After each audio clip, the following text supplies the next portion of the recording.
Do you believe in little green men? And do you also believe that there's a monster in Loch Ness and a beast on Bodmin Moor? You do? Good. Because this story is so strange, so incredible, so downright bizarre, it makes the X-Files look like Blue Peter. There'll be bluebirds over the white cliffs of Dover. Our Fortean fable begins back in the dark days of the war with the most famous and beautiful of all warbirds, the Spitfire.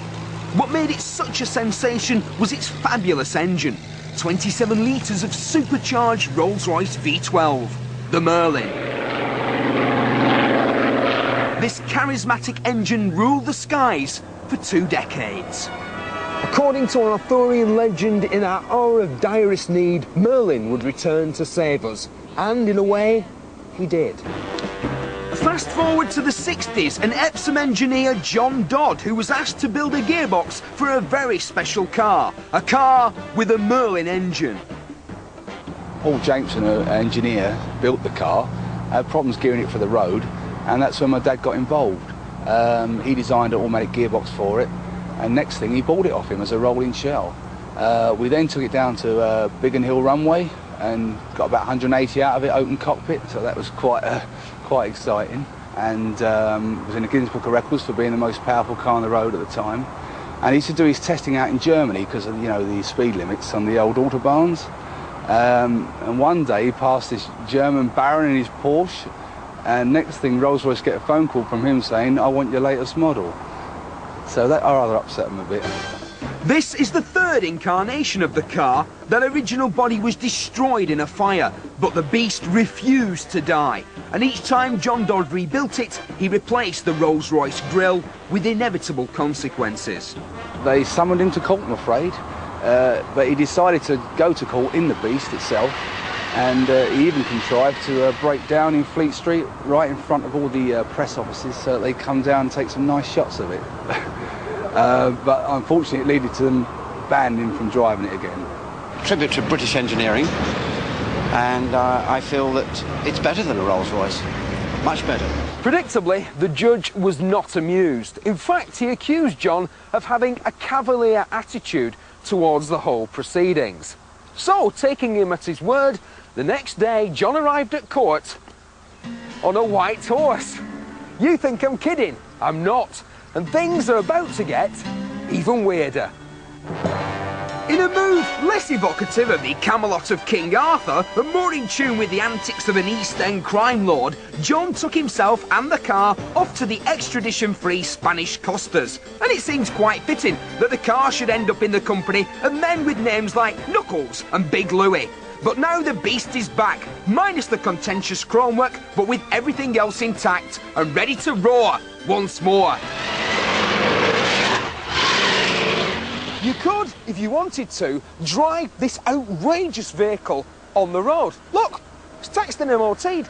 Pop down the shops for a pint of milk and a paper. But, well, you might not want to.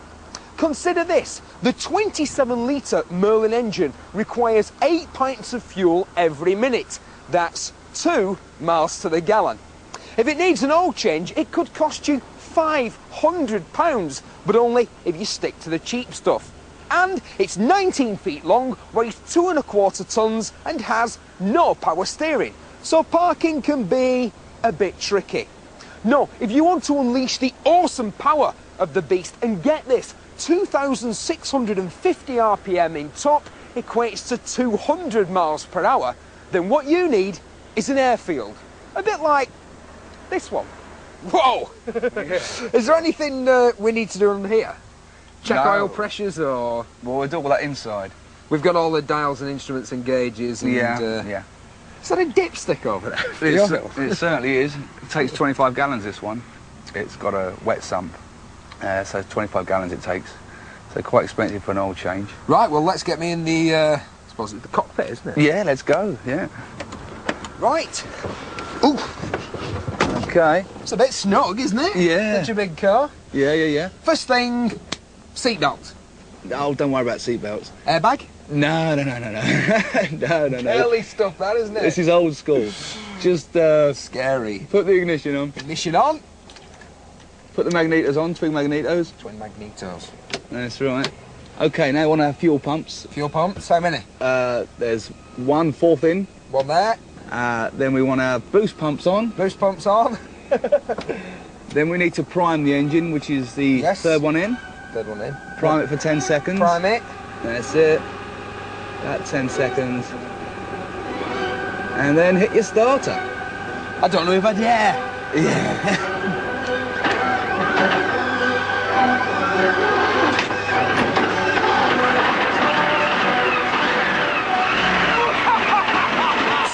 Chocks away for a gentle jaunt down the runway at Duxford, spiritual home of the Spitfire.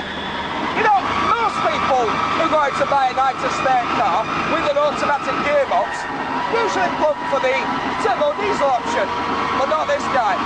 No, instead, he thought that what you need is 27 litres of V12 Merlin power.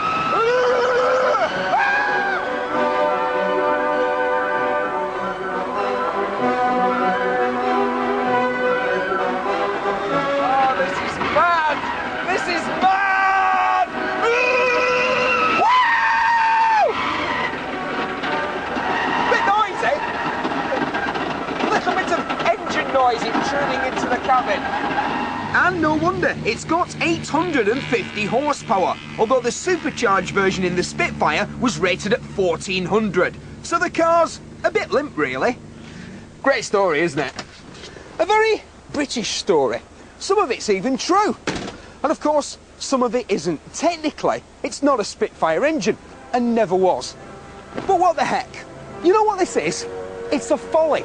It's one man's whim, built without rhyme or reason, and hang the consequences.